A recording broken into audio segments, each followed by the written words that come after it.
नमस्कार दोस्तों, आप देख रहे हैं वीके न्यूज और मेरा नाम है शेखर द्विवेदी। दोस्तों, हमारे प्रधानमंत्री नरेंद्र मोदी इन दिनों श्रीलंका में हैं, जहां से एक तस्वीर आई है। तस्वीर पर बात करेंगे, लेकिन पहले बात करें अंग्रेजी की। दोस्तों, अंग्रेजी हमारे देश में एक ऐसी भाषा है जिसे अमूमन लोग स्टेटस सिंबल के तौर पर देखते हैं।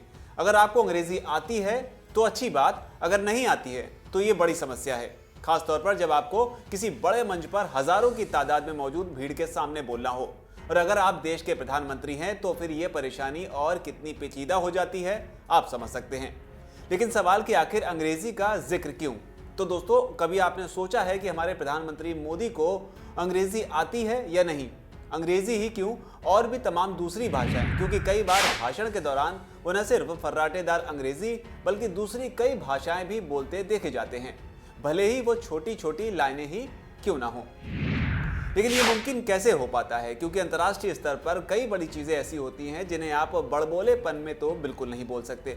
आपको हर बात अपने देश की नेशनल पॉलिसी को ध्यान में रखते हुए करनी होती है। कई बार छोटे से छोटे शब्द के भी बड़े कूटनीतिक मायने होते हैं। इसी चीज को हैंडल करने के लिए काम आती है ये चीज, जिसे मोदी से लेकर ओबामा, ओबामा से लेकर ट्रंप तक सभी यूज करते हैं। मोदी फिलहाल श्रीलंकाई दौरे पर हैं और यहाँ पर भी मोदी के साथ ये नजर आया। दरअसल ये जो चीज है इसे कहते हैं टेलीप्रॉम्प्टर, और इसी के दम पर प्रधानमंत्री मोदी ने अमेरिकी कांग्रेस में तकरीबन 45 मिनट तक अंग्रेजी में भाषण दिया। इतना ही नहीं, गुजरात में भी उन्होंने अंग्रेजी भाषा में 11 पन्नों का भाषण दिया था। और भी कई मौके रहे जब मोदी अंग्रेजी में धुआं उड़ाते नजर आए। आखिर इस तकनीक को कहते क्या हैं? इस तकनीक को टेलीप्रॉम्प्टर कहते हैं। इसे आमतौर पर प्रॉम्प्टर या ऑटो क्यू भी कहा जाता है। ये एक ऐसा उपकरण है जो किसी वक्ता को दर्शकों के साथ आंख का संपर्क बनाए रखते हुए स्क्रिप्ट पढ़ने में मदद करता है। इससे वक्ता को कागज पर नोट्स बनाने की जरूरत नहीं होती है। ऐसे में जब वो भाषण देता है तो ऐसा लगता है कि वो भाषण याद करके आया हुआ है और अच्छे से बिना रुके बोल रहा है। टेलीप्रॉम्प्टर का इस्तेमाल आमतौर पर दो कामों के लिए किया जाता है। टीवी स्टूडियोज में न्यूज़ एंकर खबर पढ़ने के लिए इसका इस्तेमाल करते हैं, जिससे उन्हें बार बार नीचे नहीं देखना पड़ता। इसके अलावा वह नेता भी अपने भाषण में इसका इस्तेमाल करने लगे हैं। अब बात की टेलीप्रॉम्प्टर आखिर काम कैसे करता है। टेलीप्रॉम्प्टर में आमतौर पर दो ग्लास या कहें कि शीशे लगे होते हैं, जो सेमी ट्रांसपेरेंट या फिर अर्ध पारदर्शी होते हैं। हर शीशे को 45 डिग्री के एंगल पर एक छोटे एवं पतले स्टैंड पर रखा जाता है। पढ़ने में दिक्कत ना हो, लिखे हुए शब्दों को या टेक्स्ट को मॉनिटर की मदद से शीशे पर दिखाया जाता है। शीशे के निचले हिस्से पर एक फ्लैट एलसीडी मॉनिटर होता है, जिसे ऊपर की ओर मुंह करके रखा जाता है। ये मॉनिटर ही भाषण के शब्दों को पारदर्शी करता है। इसके लिए एक ऑपरेटर भी रखा जाता है। इस ऑपरेटर का काम होता है जो बोलने वाले की स्पीड के हिसाब से इसे कंट्रोल करता रहे। अगर बोलने वाला बोलते समय किसी शब्द को भूल जाता है या फिर किसी सेंटेंस का मतलब गलत हो जाता है तो उसको वापस उसे अपने सेंटेंस या शब्द को ठीक करने का भी मौका ये डिवाइस देता है।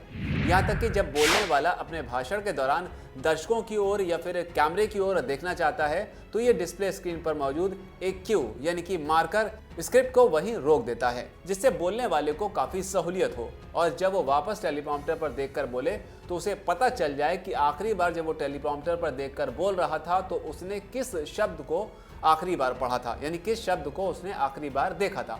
इस तरह से मोदी या ओबामा आसानी से पढ़ते रहते हैं, जबकि दूसरी तरफ बैठे यानी कि सुनने वाले लोग या फिर देखने वाले लोगों को ऐसा लगता है कि हमारा नेता ये सब कुछ याद करके आया है और वो बिंदास बोल रहा है।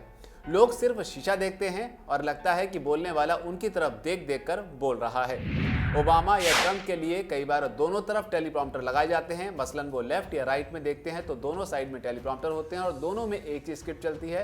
प्रधानमंत्री मोदी के लिए भी ये टेलीप्रॉम्प्टर दोनों साइड में कई बार इस्तेमाल किया जाता है।